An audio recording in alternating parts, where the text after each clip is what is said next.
America और Venezuela के बीच तनाव चरम पर है। अमेरिकी राष्ट्रपति डोनाल्ड ट्रंप की तैयारियों को देखते हुए लग रहा है कि अमेरिका कभी भी डायरेक्ट वॉर का ऐलान कर सकता है। अमेरिका ने हजारों सैनिक और फाइटर जेट को तैनात कर दिया है। वेनेजुएला के तेल टैंकरों के रास्तों को भी ब्लॉक कर दिया गया है।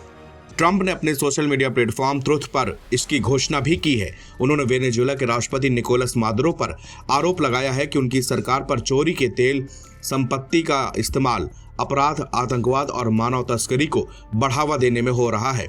अमेरिकी ब्रॉडकास्टर टकर कार्लसन ने दावा किया कि राष्ट्रपति डोनाल्ड ट्रंप वेनेजुएला के साथ युद्ध की घोषणा कर सकते हैं। टकर कार्लसन ने ये बात अपने ऑनलाइन शो जजिंग फ्रीडम में कही है। उनके मुताबिक एक अमेरिकी सांसद ने उन्हें बताया कि सांसदों को ट्रंप के संबोधन से पहले एक कमरे में ब्रीफिंग दी गई थी। इस ब्रीफिंग में कहा गया कि अमेरिका और वेनेजुएला के बीच सैन्य टकराव की स्थिति बन सकती है और राष्ट्रपति इसे भाषण में सार्वजनिक कर सकते हैं। यह दावा ऐसे वक्त पर आया है जब अमेरिका और वेनेजुएला के बीच तनाव लगातार बढ़ रहा है।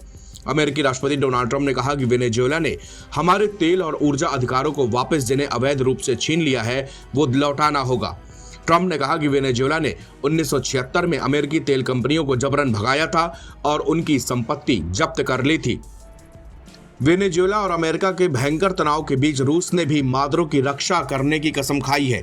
पिछले महीने ही एक आधिकारिक रूसी मीडिया आउटलेट को दिए इंटरव्यू में एक उच्च पदस्थ रूसी सांसद ने खुलासा किया कि रूस ने वेनेजुएला को एयर डिफेंस सिस्टम की सप्लाई की है।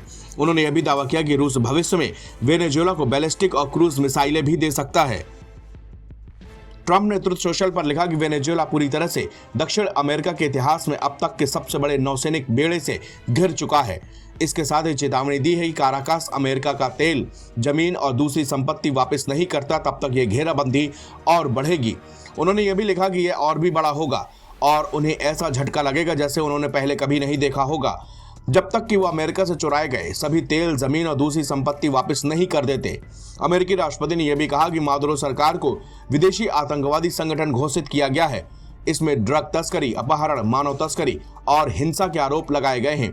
उन्होंने दावा किया कि वेनेजुएला के खेतों से तेल चुराकर इसका इस्तेमाल आतंकवाद को फाइनेंस करने के लिए किया जा रहा था।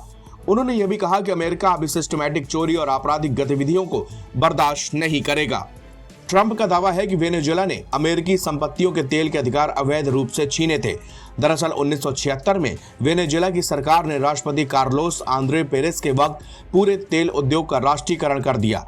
इसका मतलब था कि विदेशी तेल कंपनियां ज्यादातर अमेरिकी जैसे एक्सॉन, गल्फ ऑयल, मोबिल आदि जैसे दशकों से वहां तेल निकाल रही थी। उनके सभी ऑपरेशंस और संपत्तियां वेनेजुएला की नई सरकारी कंपनी पेट्रोलियोस डे वेनेजुएला के पास चली गई।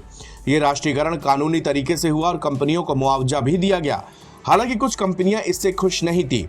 उस समय अमेरिकी कंपनियों ने वेनेजुएला में तेल उद्योग को विकसित करने में बड़ी भूमिका निभाई थी, इसलिए कुछ लोग इसे अभी भी अमेरिकी संपत्ति कहते हैं। 2007 में ह्यूगो चावेज के राष्ट्रपति काल में वेनेजुएला ने ओरिनोको बेल्ट यानी कि भारी तेल के बड़े भंडार के प्रोजेक्ट में नई नीति लागू की। सरकार ने कहा कि PDVSA को सभी प्रोजेक्ट्स में बहुमत हिस्सेदारी यानी कि मेजॉरिटी स्टॉक मिलेगी। ज्यादातर विदेशी कंपनियां जैसे शेवरॉन, टोटल आदि ने यह शर्त मान ली और अल्पसंख्यक हिस्सेदार बनकर काम जारी रखा। लेकिन एक्सॉन मोबिल और कोनोकोफिलिप्स जैसी अमेरिकी कंपनियों ने मना कर दिया। नतीजा यह हुआ कि उनकी संपत्तियां जबरन छीन ली गई और देश से बाहर कर दिया गया। ये कंपनियां इसे अवैध मानती हैं और अंतर्राष्ट्रीय आर्बिट्रेशन यानी कि मध्यस्थता कोर्ट में केस लड़ती रही हैं। वैसे वेनेजुएला ज्यादातर पैसा अपना तेल बेचकर ही कमाता है। इसी पैसों से वो खाना, दवाइयां और जरूरी चीजें भी खरीदता है। हालांकि उनके पास बहुत तेल है, लेकिन गलत नीतियों, अमेरिकी प्रतिबंधों और भ्रष्टाचार के चलते तेल निकालने की क्षमता बहुत कम हो गई है। पहले अमेरिका उनका सबसे बड़ा ग्राहक था, लेकिन रिश्ते खराब होने के बाद अमेरिका ने लगभग तेल खरीदना बंद कर दिया है।